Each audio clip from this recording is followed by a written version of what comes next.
She did not twirl just a baton.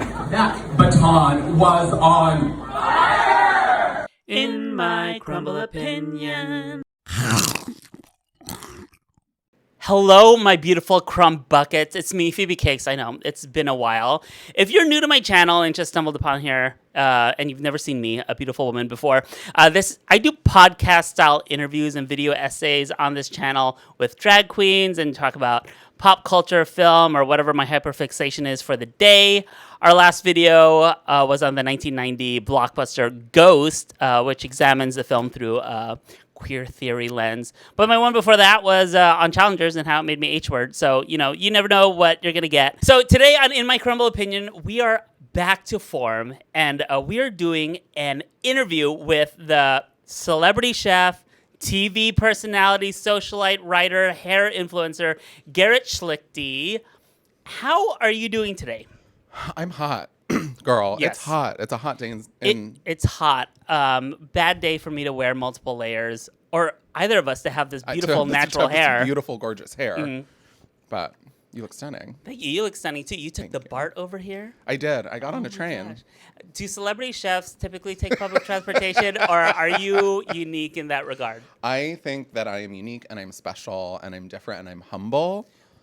And humble. And humble. Yeah. And humble. You are actually different in that you are our very, very first non-drag guest. Amazing. But you are drag adjacent. I mean, you've written about drag queens. You've interviewed drag queens. Yes, that's I know true. you because we met through a drag event, and we have a lot of drag friends in common. We do have a lot of drag friends in common. What is your connection to the art form? The art form of drag? The art form of drag. I am unabashedly and unapologetically a huge fan of drag. Yeah. I mean, it is just like from, I think like, I feel like I used to want to be a drag queen, and then you sobered up. And then I sobered up. Yeah. And honestly, just like really love it. I moved to San Francisco from DC. Okay. So my like hometown queen in DC was Tatiana. Okay. Which is amazing, but I feel like I used to be like one of those gays who like only knew Rue girls. Okay, yeah. And then I moved to San Francisco, and the Bay has like an incredible. I like just lost my mind. Well, that was one thing I really appreciate about you is like you're not just a drag race aficionado. You are a local queen champion. How did you fall into the local scene here in the Bay? I feel like myself, along with so many people, my gateway drug was Mary Vice. Okay, everybody's. When I moved to the Bay, I used to work in the Tenderloin in an office that was like a block away from Aunt Charlie's. Mm-hmm. And so that was like my first drag bar experience in the Bay, which is like ultimately the best one that you could have.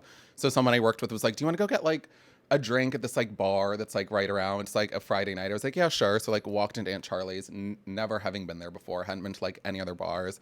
Got like, I think like a $6 like whiskey Coke, which is first of all an insane thing for me to be drinking. And it was like just whiskey. And Mary was performing that night, like hosting a Hotbox Girls.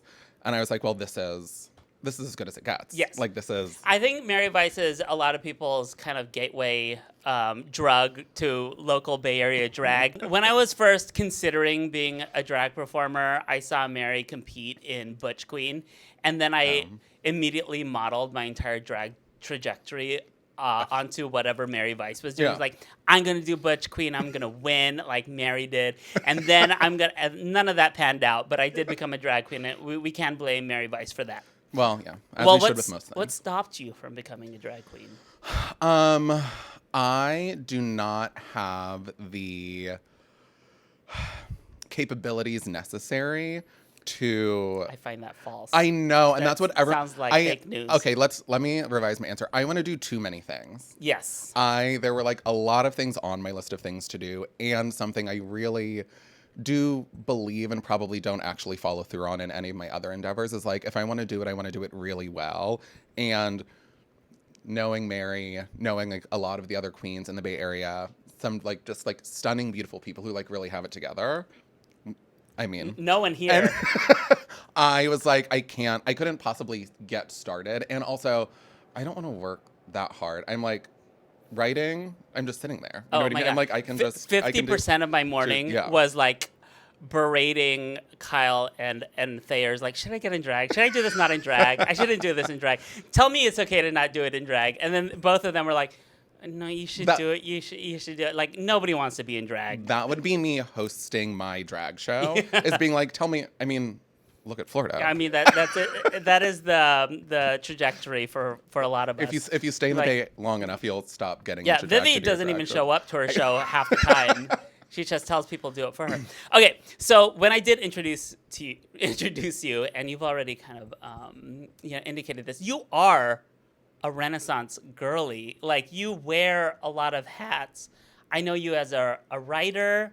I know you as a chef, as a parasocial drag stalker. Mm-hmm. Yeah, but what are all the different hats you wear, and how did you stumble into all of these different passions?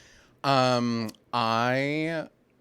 am, I guess, sorry, this is like, anytime I introduce myself to people, I always say, like, I have, like, the two of the most obnoxious careers I think you can have, which are chef and writer. Yeah. Because they both just, like, sound pretty obnoxious. And, like, calling myself a chef is a relatively, like, new thing. Yeah. I like to be humble and say that I'm a cook. I don't know. But how do you make the distinction between chef and cook? on a very important episode of Real Housewives of New York, Kelly Bent Simone told Bethany Frankel that she wasn't a chef, that she was a cook. And I was like, you're not a chef, you're a cook. It's creepy. I didn't go to culinary school. I believe Kelly. I don't know. Is it imposter syndrome, or do you feel like to become a chef you have to do or be a certain thing? I think there are like a few more. Oh my god, did I just put my like socked foot into camera? You know, Sorry. I'm Okay. wearing. Okay, great. I Thank have God. not cut my toenails in like 3 weeks. They're like talons down here. Don't worry about it. Yeah. Patreon exclusive sucks. When I finally worked in a restaurant, I think then I was like, okay, I can like be a chef and it like feels fine. I like also when I was doing what was I doing? Oh, when I did the Anne Fong party. Okay, yes. And I hosted this party dad at F8 and they like needed like a name for the flyer. I like panicked and texted so many people and I was like, okay, what is my like nightlife name? Like Celebrity chef. So I was like, it's either Celebrity Chef Garrett Schlicte or Television's Garrett Schlicte. And I think okay, maybe I'm changing it. I thought Television's Garrett Schlicte was so much funnier. That is funny. Because I was like, Celebrity Chef like feels like a little bit like if people don't know me well enough and like just know that I was on a show, then I think they think that I'm being serious. I think you're wrong. I think it's the opposite. I think if you tell someone like they're a celebrity chef, Yeah. it'll be like, oh yeah, there's probably a lot of celebrity chefs I don't know. But if you say TV personality, people will be like, I've never Bitch. heard of them. Okay, that's fair. If sound off in the comments. Yeah. Should I be changing my nightlife name? Anyway, I was a chef. I'm getting back to the question. Okay, I will yeah. take us off topic so far. I was a chef. I was a writer. I was a writer first. Ever since I was a little girl, I wanted to be a writer. That's Because cute. I grew up and my parents didn't know how to turn on parental controls on my TV. So I grew up watching Sex and the City and like when I was like 11 or whatever when it was airing. And you wanted to be Carrie Bradshaw. Did you know that the money was so bad? No, of course not. Obviously not. I was Yeah. like, she has incredible. I was like, I ignored the entire episode where she had to like bully Charlotte to get Charlotte's wedding ring to be able to afford a down payment on her like little tiny studio apartment. That's not what was important. What was important was that she was drinking and smoking cigarettes inside, which is all I ever wanted to do as a child. Yeah. Obviously. A cosmopolitan and a cigarette is like really how I thought I was gonna like make a career for myself, and it's not that wrong, but it's not that right. How long did you give writing a go before you were like, I gotta stop? I am still trying, which Yeah. is like the craziest part of the whole thing. Without making this like the most boring story about my life of all time, after I graduated undergrad, which I went to be a writer, I went to grad school for something entirely unrelated, Okay. which is crazy of me to have done. I lived in Canada for 2 years. It was terrible. And during that time, I was like freelance writing. So just like pitching a lot of things. And then How do you get your foot in the door? Were you that enterprising, or did you have like a reputation? I had a Cinderella story, to be like totally honest. I like am a girl who just got like really lucky. I did a lot of like live reading nights in DC where I would Okay. like take unpublished work and just like go and read it and see what was funny. And I'd written this, I thought, personally hilarious story about getting broken up with, which is where all great art comes from. And someone came up to me after the show and they were like, hey, I'm an editor at the Washington Post. I run our dating and relationship column. What you wrote cannot be in that. but I think there's something there. Yeah. If you wanted to like work on it with me, I'd love to like work on this with you and like maybe publish it. Wow. So But you manifested the Carrie Bradshaw story. I eventually went on to be a dating and relationship columnist for like a while. And so I was really like, this is like, I got the hair, I got my little stupid little Carrie necklace, that's my name. And yeah, I like really gave that a solid go. I wrote a modern love essay. I was like, this is really going to be what I'm going to do. And you make literally no money. Yeah.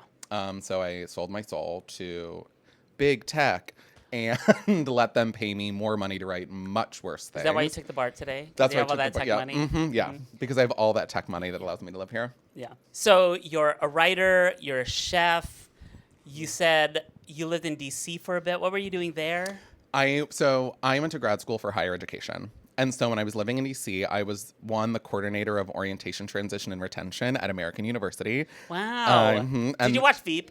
Yes, of They course. talk about America and they drag it to the ground. I mean, it's the gayest place in the entire world. Yeah. Shout out, love all of my students from there, obviously.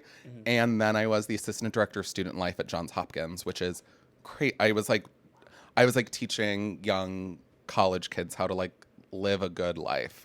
And then somewhere along the lines, I was like, I'm not cut out for this. This is not what I'm meant to be supposed to be doing. Yeah. So I moved to San Francisco. Wow. We'll get to how you ended up in San Francisco. I just Okay, want to great. like know any other hidden talents you might have. Are you musical at all? God, no. I wish every year I set a New Year's resolution that I'm going to take singing lessons. Oh, okay. I can't sing at all. What's the problem? Is it like intonation, or you just feel like your voice sounds All weird? of the above. No, it is like I sing like I talk, and it is like the most deadpan thing you've yeah. ever. It sounds exactly like this, and my words are. But your voice is very musical. You go up and down. You have gay voice. I do have gay voice, but Yeah. that doesn't make it good. That's true. There's Yeah. a lot of gay voice. They don't sound good. That's not good. Yeah. Yeah. Well, I did do musical theater in high school. You did do musical theater in high school. Well, if any of our Sounds viewers great. are a musical person, we do have a sponsor today. And our sponsor today is, oh my God, this is our first sponsor, is Stringtree. Stringtree is a That's so fun. app-based marketplace designed and specialized by people that are vintage guitar enthusiasts.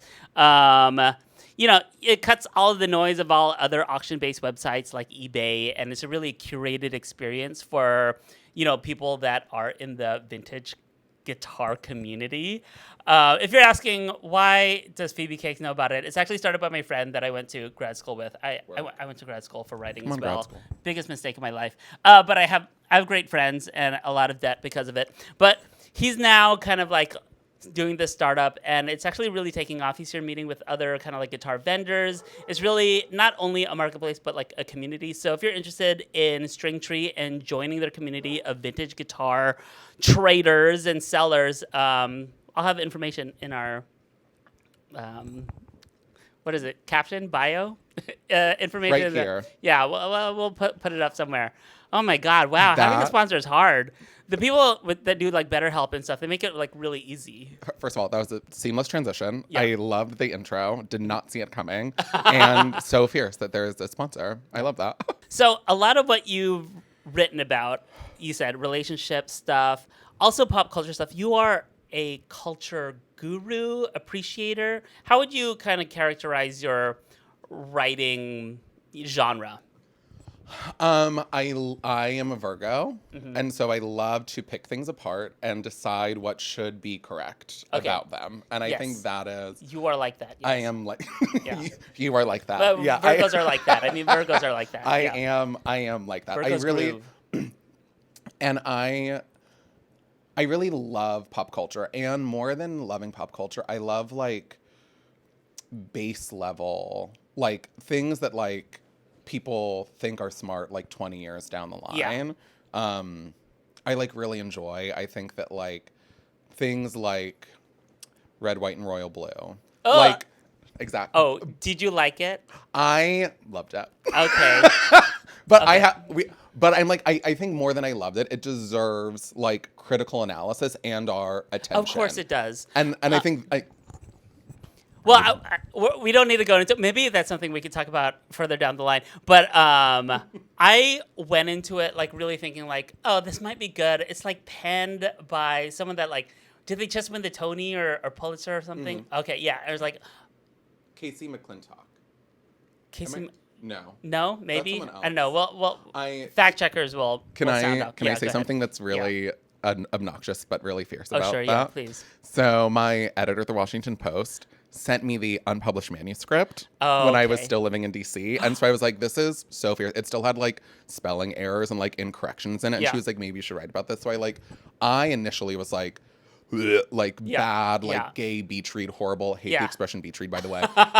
But like really had this like negative reaction Yeah. to it. And then I was like, go fuck yourself at me. And Yeah. I was like, calm down and enjoy it. And then I was like, oh, this is actually really fierce. Mm-hmm. And it is also Uma Thurman. Uma Thurman's line Yeah. reading of the being bisexual is not a silent letter shot Yeah. me into space. Yeah. I was like, give her every single Oscar that we have available currently now.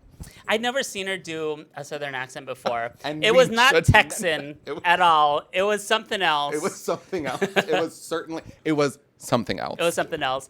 But she really made the movie. I feel like the movie didn't get off the ground until they like got her to be the president. Totally. Yeah. Well, yeah.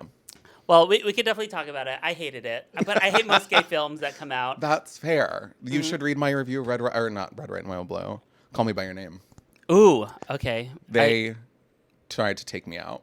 Oh, really? Yeah. Well, Which was I actually did like that one. I loved it. I Okay, loved okay, it. you loved Can it. I Okay. can I go on a brief? Yeah, do your tangent. Okay, great. The director of Call Me by Your Name, Luca Guadagnino, Mm-hmm. Yeah. is an incredibly talented person. Oh, yeah. Holy shit. Holy fuck. Whatever. He gave one of the worst interviews of all time about that movie. Okay.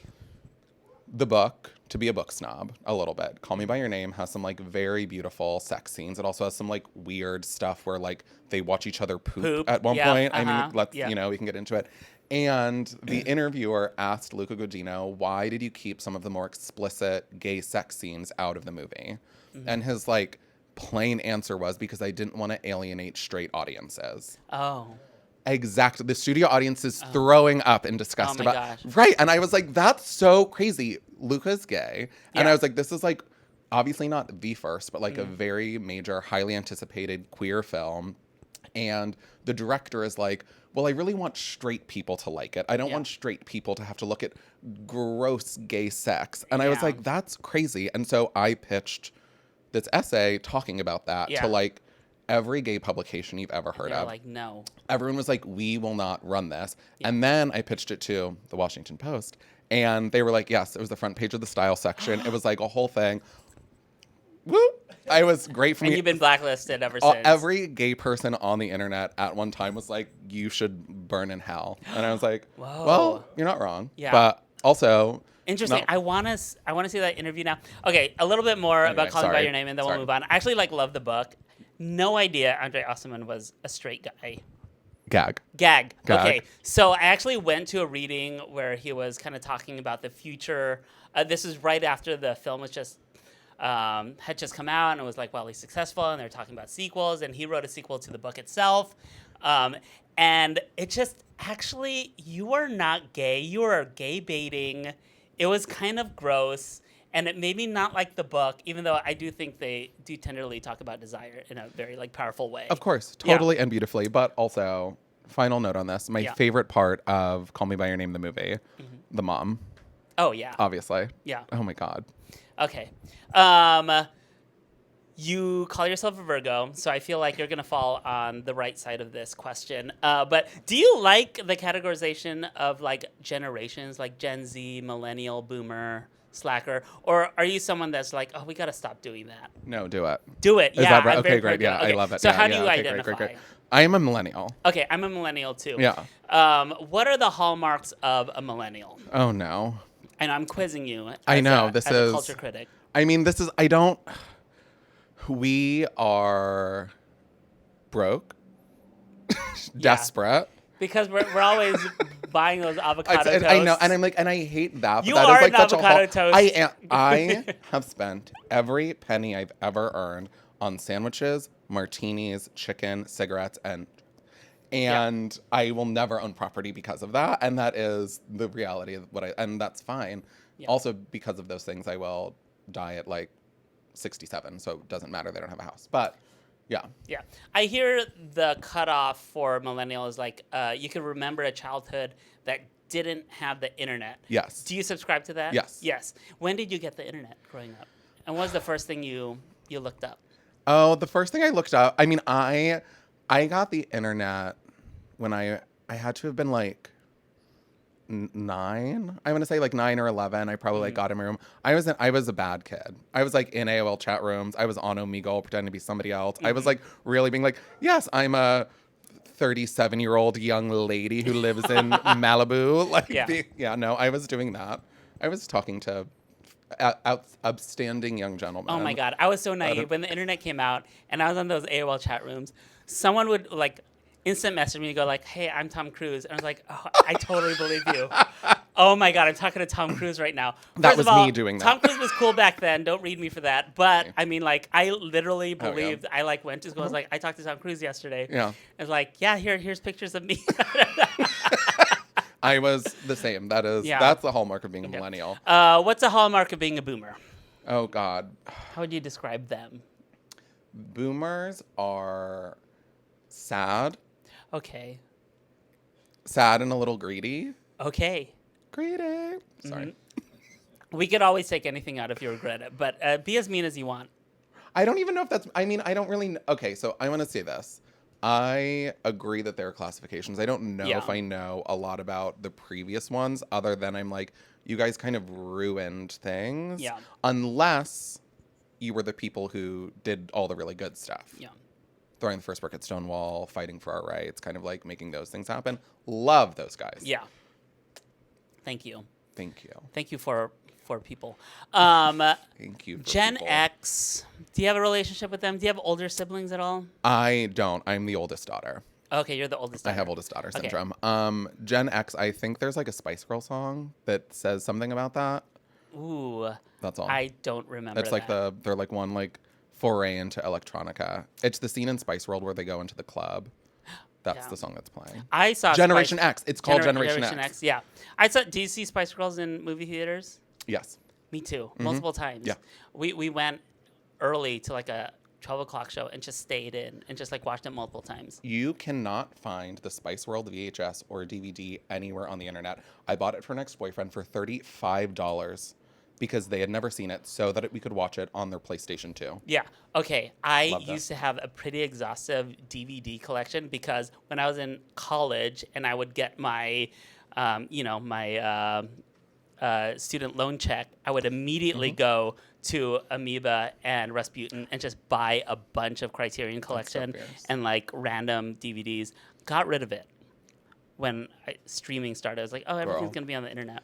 I know, I talked about it in my last video, but I'm just like, so stupid. Physical so media stupid. is so important. Sorry, I'm going to hold the mic away I know. while I yell that. Sorry. I'm sorry to the entire tech team that's here right now for screaming. Yeah. But I never considered that, like, there wasn't enough space for people to, like, save your favorite things. And she's like, no, people will get rid of it to, like, avoid paying taxes on it, which is, like, crazy to me. That's crazy. Yeah. It should be illegal. I love Okay, stuff. Gen Z, how do you feel about them? Do you identify with them? I feel like as someone that's in nightlife, that attempts to be a YouTuber, that has younger friends, I need to like appear like I fit in, but as the days kind of go on, I just feel further and further away from like whatever they are. I couldn't agree more with that. Okay, here's the thing. I feel like I want to say something really quick. Yes. I love everybody. Okay. And I've had 17 sips of a martini on a very hot day, so I feel like I'm being very controversial. Love everybody. I think Gen Z is really cool. My brother and sister are Gen Z, Okay. so strongly in Yeah, support. we're all related to one of them. We're all related to one of them Yeah. by 6 degrees of separation. My least favorite thing about them as a true Virgo, is how much they hate sex. And Oh, sex yeah. in movies. And that's like the entire, they're like, no more sex scenes. Like, those Yeah. things don't matter. And I'm like, do you know how hard we had to fight to see gay people kiss on camera? Yeah. Like, we do need that. Yeah. So figure that out. I don't know. Yeah, I can't That's what I relate, feel. honestly. Okay, we're on the same page. Great. We talked a little bit about DC. You said you went to school in Florida. I did. So you've kind of lived all over these, like, big metropolitan American cities. These United States. United States. Tell me about your experiences in those different cities, but also, like, how did you end up making the Bay Area your home, at least for now? At least for now. Honestly, hopefully for a while. Again, until I get priced out. I was in Florida because that's where I was born. So I spent the first 20 year. How old are you when you graduate college?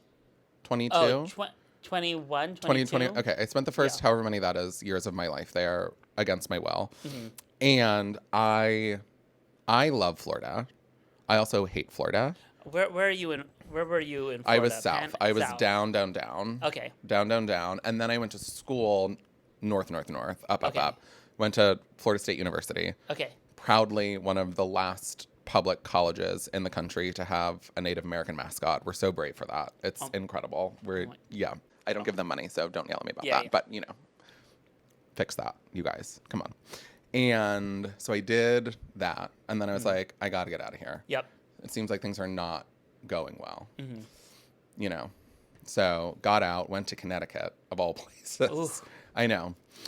For grad school, I drove my car down the highway and it skidded on black ice. And I was like, I got to get out of this place. I can't be doing this anymore. So got out of there really fast, but love fall foliage.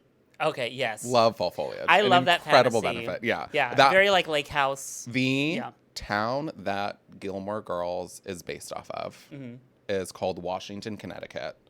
And it's bullshit. It's got one little tiny gazebo and a little corner store, and that's it. Yeah. And I was like, Amy Sherman Palladino drove through here and then made that. Yeah. Love her mind, because there's nothing going on in this town. No offense. That was one of the wildest experiences I had in Connecticut. I was like, this is what got that. Yeah. She's a genius. Give her more things. Went to DC because that's where a lot of my friends lived. And at that time I was still working in higher ed. And I was like, I don't think that I can survive in New York City. Yeah. I was not strong enough to work at NYU. Is mostly what I'll say about that. But you're Carrie Bradshaw. I wasn't yet. Okay. I was in the process of becoming. Yeah. So I did. So DC was like a stepping stone. DC was like a stepping stone. It's like an intermediate, and I love DC. They call it The seventh gayest city in America. they call it ugly Hollywood for ugly people. Do you find you've never heard that? I never heard that. Oh, okay. Well, I feel like if you're there, they're not saying that. So I was I was sheltered from that. I just mean that I think people are kind of very enterprising and socially climbing. Well, definitely. That's incredible. Hollywood for ugly people. Ah, gag. Okay. How would you Stunning. describe it? Hollywood for ugly people. No, DC is it's one of those places where you can find absolutely all of the wrong people. But if you find the right people, then it's a really beautiful place to live in. I only have nice things to say about it. It's stunning. They mastered the lawn. Oh my God. I've never seen a more perfect lawn. Perfect lawns, perfect streets, gorgeous markets. Honestly, Muscle bottoms. Muscle you can't bottoms swing a dead cat without hitting a butthole. and if I've said that once, I've said it 100 times about DC. No, it is really beautiful. I would say that's also where I made my first real group of gay friends. Yeah. And did absolutely ridiculous things play gay organized kickball, which is a thing that I had to do to survive there. But really loved it. I think at the end of the day, not to get too serious on the pod, but I just kind of looked around at my life, which I really loved very much, and was I don't think I'm ready for this to be it yet. I don't think I've lived all the places that I wanted to live. I don't think I've tried all the things I wanted to try. And so I got, the real story of how so that was, I'm drunk. That was the story of DC. Yeah. While I was there, I'd started freelance writing. And I'd written the Call Me By Your Name thing. I'd written a few other things. And I got this email from this girl named Olivia And she was like, hey, my name's Olivia. I work at this company called Dipsy. Okay. We are an audio erotica company. Okay. What you write is not what we're writing, but it seems Yeah. like maybe we're on the same page about some things. Okay. If you would ever be interested in writing a story for us, we'd love to like work together. Wow. And I was like, that's really fierce. I'll try my hand at writing audio erotica. Mm-hmm. So I did. Yeah. A straight story of all things. Yeah. Because it was like mostly geared towards heterosexual women at the time, although there were like stories for queer women. Mm-hmm. I wrote a couple like straight audio porns. It was really fun. I really loved it. Did you record it yourself? Yes, everyone wanted to hear my sexy voice while masturbating. Well, They I were like, don't know. "That is Okay. no, absolutely not. No, anyway." They were then hiring for a full-time job. They were hiring for an operations manager, which is like exactly what I was doing in higher ed at the time. Okay. So I emailed Olivia and I was like, hey, I'm going to apply for this job, just like letting you know. Yeah. Then I went through this entire interview process. They ended up hiring me. And I was like, amazing. This is my like chance to get out of higher ed. I'm going to move to the West Coast. I'm going to see what's happening. The first time I got off the plane in San Francisco was the first time I'd ever been in San Francisco. Wow. So like really had no idea what was happening over here. Yeah. Just like believed all the little stories I'd read as a child and was like, this is amazing. I'm going to do it. Yeah. And so Olivia, 3 more sips and I'll start crying about it. She like really like changed my life. You know what I mean? I like didn't have an avenue to get out, but she was like, hey, like maybe she's still one of my like very good friends. Is Dipsy still around? Dipsy is still around. I famously was laid off from Dipsy 2 days before I went to film America's Test Kitchen. Oh, okay. And I will absolutely say, everyone download and subscribe to Dipsy. Okay. I love Great. them. They are some of the best people. They had to make some hard decisions, whatever. Also, great content, gay content now for men and women. Theys even. Wow. It's hot and good. Yeah. It's Well, really no good. Gen Z is gonna download I- Dipsy. Unfortunately, they hate sex. I know, and that's. I mean, it Yeah. was one of the most wild work environments because it was like we would go into like hunks meetings where we all had to talk about like what we thought a hunk was, and then be like, here we're pitching like who our next hunk is going to be, and it's like an Irish woodsman with like a penchant for just pleasing you or something. No, I know I've had too much drink, but that is, yeah. Anyway, subscribe to Dipsy. When I first met you, it was or at least remember meeting you. I feel like we maybe crossed paths multiple times, but you had designed the menu for a Mean Girls brunch at Solar Punk Farms. Shout out Solar Punk Farms. That was the second time I went to Solar Punk Farms. The first time I performed for somebody's grandmother. Yeah. Yeah. It was grandma, kind of yeah. crazy, but like fierce. my main impression from that first kind of experience was like, no gay do-gooder environmentalist farmers should ever be allowed to be that hot. Like how did you kind of get into working with Solar Punk? Amazing. And what are they? And what are they? And what Honestly, are they? what are they? Solar Punk Farms is a regenerative farming enterprise in Gardenville, California. They are unfortunately 2 of the sweetest, hottest, nicest, like smartest boys that exist in the world who just want to do a little bit of good, which is so fucked up of them. Yeah. It's like just a selfless enterprise about learning how to save the world. And they came over, they'd met my best friend and roommate, Joe, like 6 months before we met at a Pride thing, obviously, as so many hot boys tend to do, like shirtlessly dancing at an outdoor music festival. And the show was the finale of the show that I was on, and Joe was like, oh, I think these 2 boys, Nick and Spencer, you know, like I'd gone up to the farm, I think I told you about it, I think they're gonna stop by, and I was like, no. This is my night, I want my friends here, I don't know these people, whatever. And then Joe was like, well, they're coming, and I was like, fine. And then they walked in and I was like, oh, I love you. Yeah.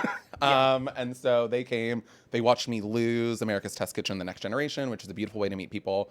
And then, we slowly just kind of like developed a really sweet friendship. I went and lived on the farm for a couple months. Wow. And while I was there, I was like I felt like I was doing like a capstone project. Yeah. And like the culmination of the time was going to be to like throw this like big farm brunch, trying to use like a lot of local ingredients and whatever. And I think in classic like Virgo fashion and classic Nick and Spencer fashion, which is like they just want to do everything so much and have everyone involved as much as they possibly can. They were like, what if there were drag performances? And what if it was a whole brunch? And what if afterwards there was a pool party? And I was like, yeah, let's definitely do as much as possible. Yeah. And as we've already covered, I was like, well, it's got to be Mary Vice. Yeah. So, Oh, I know. beautiful. It was so fun. And You- oh, go ahead. No, you go. No, you go. Oh, God, no. Okay. Well, I was just going to say it was really fun, but my impression from that experience that I walked away with was just like I was struck by how charismatic and funny you were. Every time you emerged from the kitchen to describe what we were about to eat, I was just like, oh, wow, this person's a star. It wasn't until later that I learned that you were a celebrity television personality. But like, no. as soon as Angel and I got home, we started binge watching ATK. These were like my ploy to be like, I really can cook. Please love me. It's brilliant. I want to talk about that experience because because I feel like I didn't know you were a celebrity when I met you, but it made so much sense after I learned that. I really hope that all of the times you've called me a celebrity will manifest into it actually being true. Sometimes I feel like 9 people watched America's Test Kitchen, which is enough. Yeah, 3 of them are here. Amazing. 4 Yeah. of them technically I watched. No, it I also. bring it up constantly to people because, like, I think during the pandemic, at least like our comfort viewing was YouTube food Totally. shows. So like ATK was kind of like just like in that sweet spot. I was like, Yeah. high production value food show. Love. High production value. How was the experience? It was some of the most fun I've ever had in my entire life. Yeah. I, as you might imagine, love to be on television. Uh-huh. And I was like, I think it would be really fun. My friend had sent me their like casting call when they'd like posted it, and they were like, we're doing this casting call. America's Test Kitchen is like. At this point, you were already a cook. At this point, I was a cook. I'd Okay. say at this point, I was a cook. I had started Virgo Supper Club, which Okay. is like the supper club, which is like a monthly dinner series that I run in the Bay, and was like doing some of that work already. Hadn't worked in like restaurants or anything like that. Was Yeah. like really kind of still just like a home cook, and applied. Had so much fun going through the casting process. Met like some of the producers, met the team, got laid off, got Yes. cast on the show. What was the audition process like? Are you in audition rooms? Did you have to travel to? Was it shot in New York? It was shot in Boston, of all places. Okay. I know that because that's where America's Test Kitchen is headquartered, Okay, that's right. and we love Boston. We love Boston. Just tell us what this show is. Oh, yeah. Okay, they call it The Next Generation, which I kind of found kind of funny.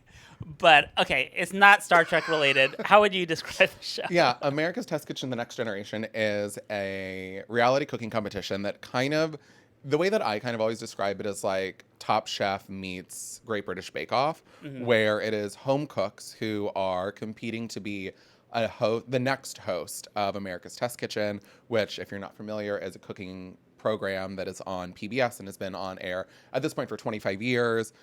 One of like the most celebrated, decorated cooking programs of all time. So many incredible people have gone through those doors. And yeah, this was a cooking program looking for one of their next hosts. Yeah. Which I thought should be me. We also thought it should be you. And, like, you know, like, bias assumes we had just, like, gone to your brunch and we know you semi-personally, have this parasocial relationship with you. But it's like, watching the show, you kind of had us by the throat. Like, you were the funniest, but also your food seemed like the most interesting and also approachable in a way. And it's not like, oh, we're watching this thing and we're rooting for the only gay person. There's many gay people There on were the so show. many gay There's people so on many that gay show. people on the There's show. so many gay people on the show. Yeah, so it's just I like, no, you know. were the best of the gays. Thank you so much. Yeah. I appreciate that. I am, shout out to Robbie and also Mark, who I love. I loved everybody on that show, which was Yeah. the nicest part about filming it. But yeah, so the casting process was like a bunch of phone calls. We had to record like a cooking demo to send off. Then we had like all of these like Zoom calls with like producers and other people, and we had to like tell them parts of like our life story and all these things. And then yeah, got the call that I'd been cast on the show. So flew to Boston and filmed. Wow. It was how many episodes and how long did filming take? It was 10 or 11 episodes, or maybe 12, somewhere Okay. between 10 to 12 episodes. And filming took like a month and a half. Okay, wow. Which, so I don't know how, and it was a union crew, which was amazing, but that meant they could only work until certain hours, and they got weekends off, and we ended up filming over 4th of July weekend, so we got like long weekends and things like that, which was great, because I, again, had just been laid off from my job. There were several people who were like, why do we have to be here this long? And I was like, I love to be here this long. I was like, we're in a hotel room. All of our meals are covered. It was like, I was having the time. I love a hotel. How many lobster rolls did you eat? I only honestly ate like 3 or 4. Okay. Only 3 or 4. Yeah. Like 3 or 4. Okay. That's not bad. It wasn't bad. I could Over have a done month more. and a half? Yeah. I could eat more. Well, then you'd like spend all of your stipend. I at mean, that yeah, I point. know. I know. And we got a stipend. It was great. I was like, I'll cover my rent. This was your first media kind of TV experience? Yes. How was it? Yes. As someone that had never done television before, how was it to be like in lights in front of a camera? Did you ever get nervous? I never got nervous. Seeing yourself on camera is kind of a nightmare. Yeah. Again, not to get really real on the pod. I don't love looking at myself all the time, but I love being in front of a camera. Yeah. So I could just ignore the monitor. And then kind of, just have fun talking and doing a little bit of performance, which I really loved. As maybe we're all learning in this moment, I could talk forever about anything at any point in time. And eventually I'll maybe say something funny. So, and the way that confessionals worked, for example, is you film those at the end of every episode, and they will pull in the person who won the episode and the person who went home. And then they'll generally hold back 1 or 2 more people just to see if they can fit anybody in. Because otherwise you end up recording your confessionals 4 or 5 episodes late. So the producer, whatever. So they would always keep me, and I would never have to go in. But Mindy, shout out to Mindy, who is the producer that I normally worked with. She was like, we just know if we can get you in the chair for 5 minutes, you're gonna say something. So it would be So you were a teacher's pet. I mean, I was definitely a big teacher's pet energy. Yeah. And I really loved it. Everyone was phenomenal too. I also did really want to win, so I was like, I can do anything you ask me to do. I can be here. I'll do it. I feel like you cooked the best food too. That's very sweet. I really appreciate that. I get very bashful when people say that. I think I cooked. I'm saying it because you're in front of me. I that's say fair. it to Robbie. I think Robbie. Well, I've had enough to drink. I think Robbie cooked the best food. Yeah. And Antoinette did such a phenomenal job. She was incredible. She was incredible. I mean, the energy that she brought when she did it, I was like, I do think, again, I would have obviously loved to win. I think it worked out the way that it was supposed to work out. Yeah. I think that I maybe had the most fun with it, which hopefully came across. That was also a really funny thing. They kept calling my food fun, and I was like, is this a slur? It's coded, I feel, yeah. They would be like, Garrett, your food is so fun. And I Yeah. was like, what do you mean by that? Which was just very funny. Yeah. I guess we never really got into how you ended up in food. You were always interested. How did you make the segue from writing to food? I grew up cooking with my dad. Okay. Which was just always a thing. My dad raised me by himself for 11 years, cooked dinner every night. I know. I have the best. God. I have the best dad. I know. It's really fucked up. I have the best dad. No, it's rare for gay men to have such a strong relationship with their dad. I know. I'm trying to connect with my dad and just I should call him, and he immediately gives the phone to my mom, and I'm immediately relieved. I'm like, oh my God. I was trying. Thank you for, it's hard. I know. He did such a good job. I think he just got a really weird kid and didn't have anybody else around. And he was like, well, I guess I got to deal with this. Yeah. And then he dealt with it really well, which was great for me. Yeah. But yeah, I grew up watching my dad cook dinner every night of my entire life until I went to college, basically. And I was in the kitchen with him a lot. And also, just very hilariously, the second that I was old enough to hold a knife, my dad was like, well, I'm never mincing garlic again, and I'm never cutting the ends off green beans, and I'm never kind of doing any of the grunt work in the kitchen that I don't have to do because my kid can hold a knife now. So that's really how I started cooking, was just with my dad every night. And then more I would say, like, professionally. Yeah. How the supper club That's a perfect question. So my best friend Joe, who I went to college with, who I live with and still live with, he asked me and our friend Laura, who was a new friend who we'd like pretty newly met at that point. He was like, my 30th birthday's coming up. All I want to do is have like a big dinner in the backyard. So would you guys like be down to cook dinner? And I'll pay for everything. Do whatever you want. Just like have fun. And Laura and I love to have fun. And are also Virgos. Fun. Which fun is like a huge undertaking with a lot of responsibility and lists and spreadsheets and a lot of work that can only be done by the two of us and nobody can help us, which is exactly my idea of fun. So we planned this very casual 6-course meal with cocktail pairings and wine pairings that were just going to be prepared by the two of us for 27 of our closest friends for Joe's birthday. Yeah. And so that's what we did, was like this whole 7 or 6-course meal. And like kind of all of this cooking. It was so much fun. We like had the best time doing it. And I think like probably like what you saw at the Solar Punk brunch was like, we loved going out and talking about food. We loved feeding people, you know, towards the end, you can like finally have a little drink and like start to relax. And it was really nice. But we really did this like huge amount of work. And all of our friends that were there were like, you guys should like do this. Yeah. You know, I feel like that was like right around the time where like supper clubs in the Bay Area and kind of like in a lot of big cities started to like become a thing again. And they were popping up. People were like, oh, you should really do this. You should think about doing this. And we were like, no. And then the next day we were like, should we do this? Wow. So we kind of threw one together a month later for almost the same group of people as kind of like a trial run to see if like what we did the first time was like a flash in the pan or like something real. And we did, again, like a 6-course menu, drink pairings, wine pairings, the whole thing. We brought in a couple friends to like help us run food and wash dishes. And then we really did love it. And so that's kind of like where we started doing it. When's your next one? Good question. Hopefully we're going to do one at the farm. And I think maybe in October. Follow Virgo Supper Club on Instagram. And that's where you'll find out. Wonderful. Amazing. So nowadays, I really run into you in nightlife. I'm not like a nightlife girly, even though I'm like a drag performer and a drag queen. I like go out in nightlife because I have to. Like that's where my work is. Yeah. But it's not like I'm as a late millennial. I just want to be at home. I want to be binging ATK, The Next Generation.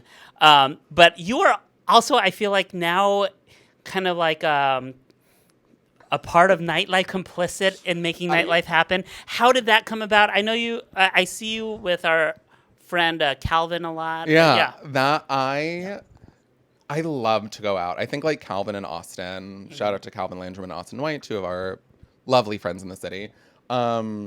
We just like to go out, and so it was like fun to go out. I shout out to everyone who thinks that the Bay Area is dead or like there's a doom loop or whatever. Please stay away so that I can, you know, have reasonable lines and have places to sit. Yeah. Or that.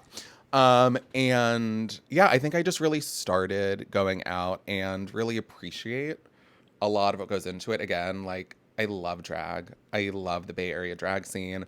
And I think it just kind of like fell accidentally into like knowing some of the right and also wrong people. I don't know, like met Beverly at some point, and then like that I would say like that my like friendship with Beverly was the beginning of the end for me, like being able to have like a reasonable sleep schedule because you just start to like know where things are happening or when things are happening. And like I think truly like I don't know a lot about what the nightlife scene is like in other cities. It's just so nice here. I'm like, everyone's so much fun. I'm like, unfortunately, I know that I should go to sleep at 11:30, but sometimes being at an afters until 4 is really nice because you're just talking to the girls, and I love to talk to the girls. I have not been up till 4 in a long time. I was up till 4 twice this weekend. Should I try to do? Oh, really? Twice? Twice. Wednesday, the talent show. What do you sleep until? It's like 6:45. My body doesn't let me sleep. Like my AM. God. I don't sleep. I am not doing great. Crazy. Yeah, thank you. You need to see a doctor. Please. The last time I saw you was at a drag show / competition, and you went through because you were competing. I was competing. And you did a monologue while preparing. Like, my boyfriend there was like whispering, he's like, gonna make aioli. It's gonna be aioli. Watch. It's gonna be aioli. And then you Semantics. Yeah, semantics. Semantics. Yeah. You made mayonnaise for the you. audience. They went crazy.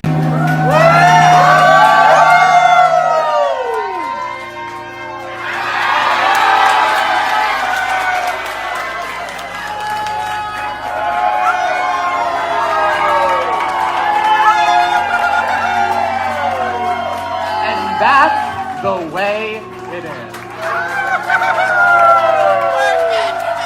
Talk us about how you arrived at your number. I was consensually and gently bullied by the Florida man to being in this show. I was out of town for the first few and then got back into town, and he was like, okay, so you're on Wednesday. And I was like, definitely. And on Sunday, he was like, you're on Wednesday. And I was like, okay, I guess I need to find a talent. And I know a lot of people had done some drag numbers that were obviously incredible. Celeste whistled, which when I saw that, whistled My Heart Will Go On from Titanic, I think. Incredible.